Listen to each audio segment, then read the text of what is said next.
Well, fellow fanboys, sorry. Well, fellow fanboys and fangirls, Fandom before saying this is a movie review to Star Wars Rogue One. Warning, there may be spoiler alerts. Anyway, Star Wars Rogue One is amazing. People say it's not an actual Star Wars movie, but to me it is because it ties in of what happens and how it begins from episode 3 to episode 4. From episode 3 to episode 4. So anyone who says that otherwise,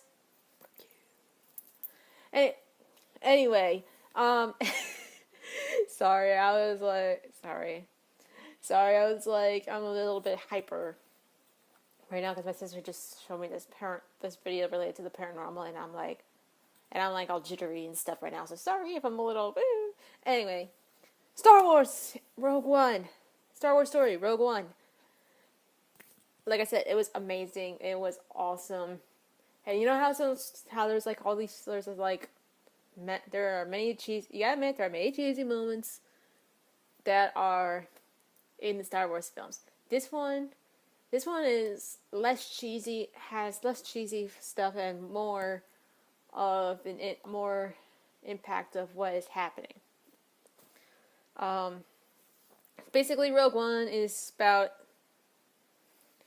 basically the story about how some rebels came together and how came together to create their own band known as Rogue One. And they are the ones that find the Death Star plans and able to transmit them all to the rebellion, which ends up in the hands of course, Princess Leia, which kicks off episode 4. So yeah, of course now everything comes at a cost. So all of them pretty much died, and at least episode 4. Yeah, it was amazing. The cast was, oh my god, I thought they did really well with the casting. I loved the act. I loved how the whole. This is how the rebellion does it. The rebellion does it without the use of the Force. And during that time, there's only at least one Force wielder, and that was Darth Vader. And yes, Darth Vader is definitely in this film. You see him at the middle and at the end. And in the middle, it's like basically you get to see him use his infamous dark side chokehold. When he's doing this, he's doing this like using the Force to chokehold somebody. Yeah, and of course, when they introduced Vader, I was like, when it was only him doing the dark side chokehold, I was like, seriously, that's it? Usually when there's someone that's like a Sith or a Jedi involved, there's gotta be some form of lightsaber, use of lightsabers, and that doesn't happen until near the end, where Vader tries to get the plans back from the main ship, from the rebellions. And he ends up slicing and dicing people with the lightsaber as well, deflecting bullets and using the Force, going Force push several officers. But by then, they already passed the plans off to Princess Leia, who her and her squadron of rebellion soldiers made a run for it on their ship.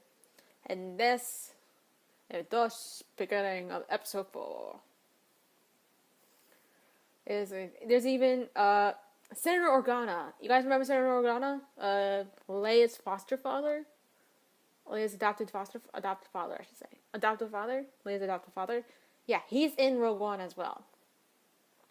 And he dropped and there was a part in the movie where he would drop references of Obi-Wan Kenobi and Leia. And when he made those references, I'm like, I understood those. Actually, he's talking about Princess Leia and Obi-Wan Kenobi. Oh my god.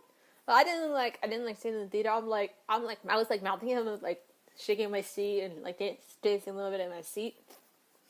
Luckily, everyone was sitting behind us, so they couldn't really see who I was. Yeah, no one was sitting in front of us, so no one could actually see who I was.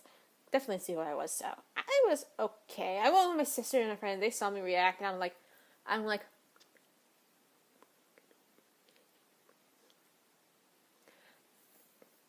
yeah, they didn't know who they were talking, the actors, the characters were talking about that were being referenced. So I had to like mouth it to them.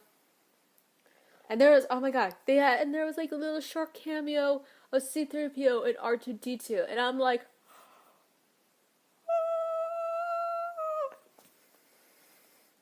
that was awesome. It is freaking awesome. It is unbelievably awesome. You guys gotta go watch it yourselves. If you have not seen it yet, go watch it. And if you have seen it, come on. And if you haven't seen it, what are your thoughts on it? What's your favorite part of the movie? Like I said, this video will contain spoilers, so that means I'm allowing comments to contain spoilers.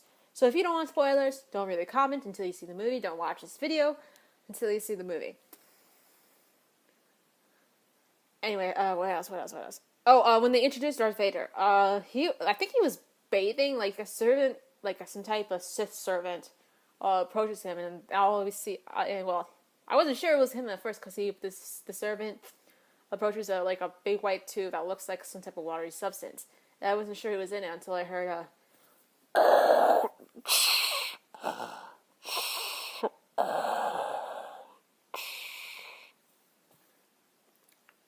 and I'm like, no way. They revealed who it was, and they were missing two arms. They were missing both arms, and they looked burned. They looked like beyond burned, like they were gone through lava.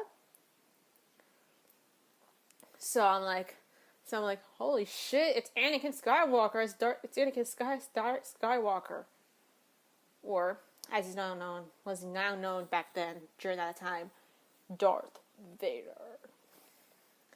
And guess where it is? And apparently he had a base of operations, his own base of operations. And guess where it is? I think, what's that lava planet called again? Mustafar. Alright, tell me what the planet is called, because where he lost all his limbs and got burnt to nearly burnt to pretty much to hell and back, is his new base of operations where he could find them. And I'm like, dude, and I recognize that place from episode 3. I recognize that place from episode 3. Recognize the whole planet from episode 3. What else? Yeah. I don't know. There was so much more. Apparently, and that they had a droid that everyone was definitely falling in love with. It's a Imperial droid, but they reprogrammed it, so it has like all this information on the Imperials. But dude, it's like pretty much sentient. Like it actually more. It's kind of like, it's like, think of Jarvis. Just think of C-3PO and Jarvis combined, and you get this Imperial droid that everyone calls K. So, and when they first introduced the droid, I'm like, I love that droid. And guess what? They kill him off, and his last act was to like tell his friends of an escape route, for his friends of Rogue One, of an escape route from the data room, and locked them in the data room so they could complete their job.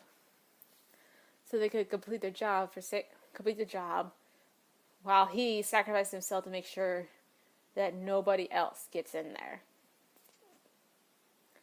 And I'm like, no! I was practically, I had tears coming, coming from my eye, starting to well up in my eyes. My sister's friend was actually crying. Was crying for the droid, and I'm like, I didn't know until he said it. And I told him I had tears in my eyes, because I was kind of hoping he would survive a little longer, but, oh well. Yeah, so the movie in general, and by the way, I found out what the Death Star is actually run on, like what they use for the rays and stuff, and how they power it. They use the crystals that they use. They use the same crystals that are used for the lightsabers for both Jedi and Sith. Can you say, this is totally fucked up?